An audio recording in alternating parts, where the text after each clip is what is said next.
Alright lads, so since we're currently all saving for the next big banner in Brave Souls, my guess being this upcoming end of month of February, I thought now would be a good idea to break down how to get every single free-to-play orb in any given month. This also serves as a guide when it comes to free-to-play orbs. How much can you expect to get monthly, especially if you're a player that started the game recently and acquired every free-to-play orb from the story modes, maxing out all your characters, and now you're wondering how are you next going to acquire orbs for the next potential big banner in Brave Souls. So without further ado, let's just jump straight into it. So on your screen right now, before we even do break down every single section, this is what your orb count will potentially look like in any given month and how you're going to be able to get them. Now keep in mind the amount of orbs that you do get in any given month. There's a lot of variables, guild quests, resurrectable characters for example, are the two big ones. So my orb income in any given month might look a lot different compared to yours for example. But if we have a breakdown of each individual task, let's look at the first one, login.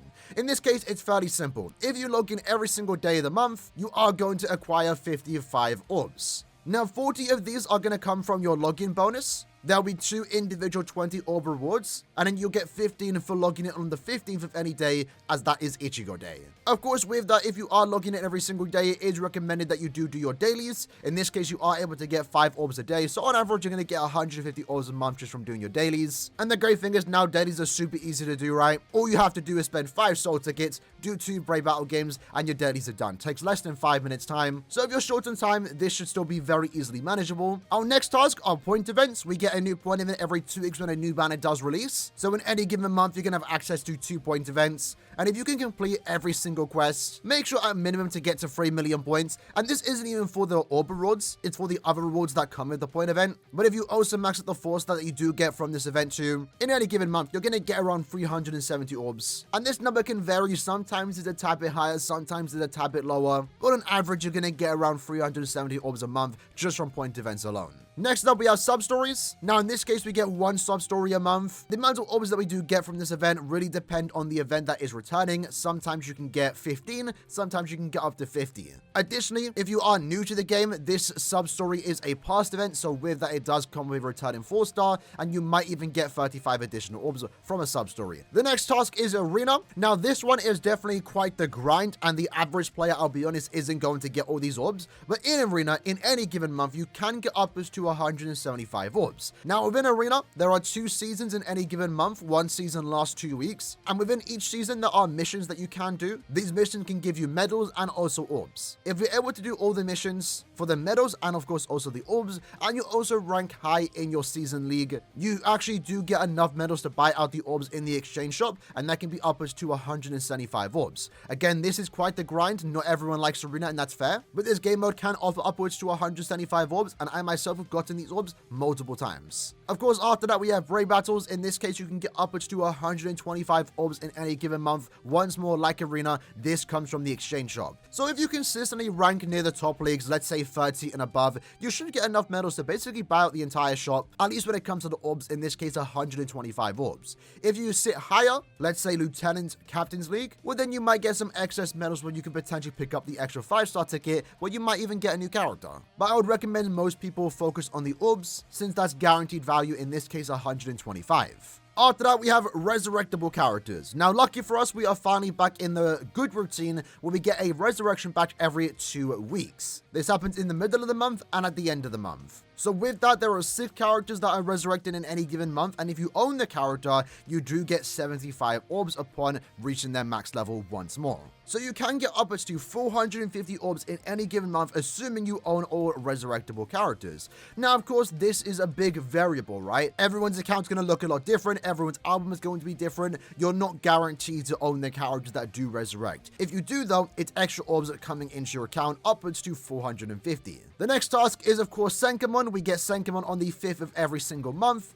And if you can be a normal tower and also an extreme tower, all 50 stages of a normal tower, all 25 stages of an extreme tower, you do guarantee yourself 480 orbs. keep in mind, depending on how new you are, you could potentially get more orbs from the Senkaimon character, you could get orbs from the 5-star ticket that you might get, and also Gates of Oblivion every now and then might give an additional 25 orbs. So it can potentially go a tad bit higher, but on average, what you're guaranteed more so, you're guaranteed 480 orbs a month if you can beat the normal and extreme towers of Senkaimon. The next task is epic raids, and the amount of orbs that we do get from epic raids really depend on the month and the epic raid that we are getting. Let's say right now, for example, we have the Awakened Grand Fisher epic raid. Because it is an Awakened epic raid, you do get 200 orbs from the exchange shop. So that means for this month, we're getting 200 orbs. Next month though, if the entire month is a normal epic raid, it's only 100 orbs. And there are the occasional times where in 1 month we get 2 epic raids. The first 2 weeks will be a normal epic raid, and the last 2 weeks will be the Awakened version. And in that case, we can get upwards to 300 orbs. So the amount of orbs that we do get from epic raid really depend on the epic raid that we have available at the time. So some months will give 100 orbs, some will give 200, and very rarely, but it does occasionally happen, some would give upwards to 300s. Next up, we have Limit Breaker quests. In this case, if you are able to be around stage 15 in any given month, you do get yourself an additional 50 orbs. This mode, of course, also does offer transcendence points, but we're strictly looking at the orbs here. And for all the orbs, in this case 50, you only need to get around 15 stages completed.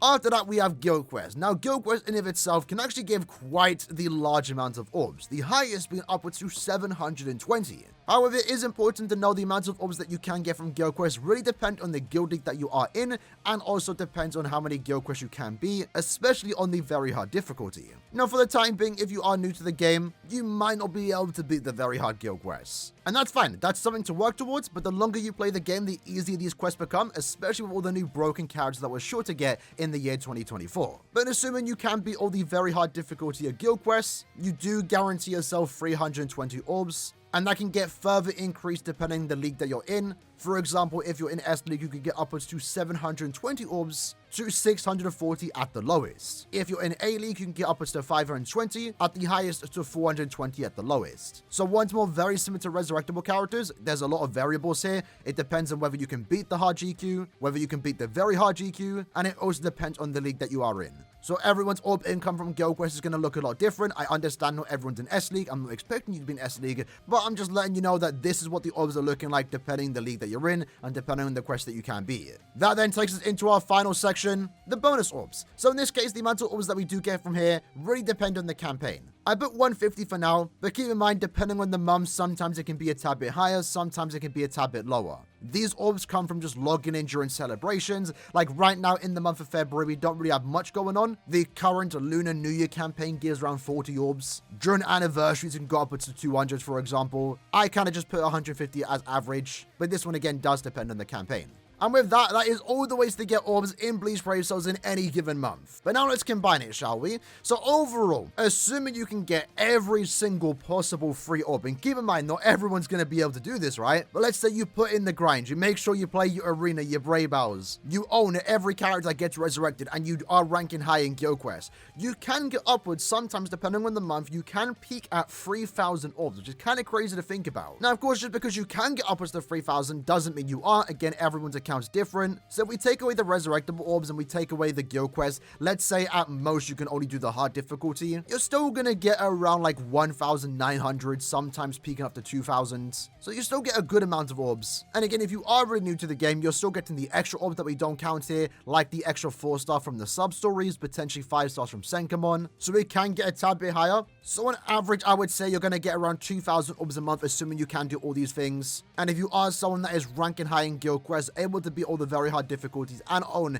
the resurrectable characters, well then you're getting close to 3,000 orbs a month. And remember, it's important to understand too that Brave Souls does have a pity system. Every end of month banner is a Zenith summons, and with that, if you go to step 25, you are guaranteed the character of your choice. Now, most of the time, you won't need to go to step 25, but if you do, worst case scenario, go to step 25, it's going to cost you 5,500 orbs. So if you're on the higher end, it's going to take you 2 months to save it to get to that point. If you're near the middle, it's like 2.5 months. And maybe if you're on the lower end, it's going to take you around 3 or so months just to get enough orbs to hit pity. But with that said, lads, that was the video for today, going over the amount of orbs that you can get in any given month. This isn't really me telling you what number you should expect. I'm just letting you lads know that this is the stuff that you can do to get orbs. This is where people are getting orbs in any given month. It's now down for you to try and go for it, right? Either way, though, hope you lads enjoyed the video. See you lads next time. Take care. and peace.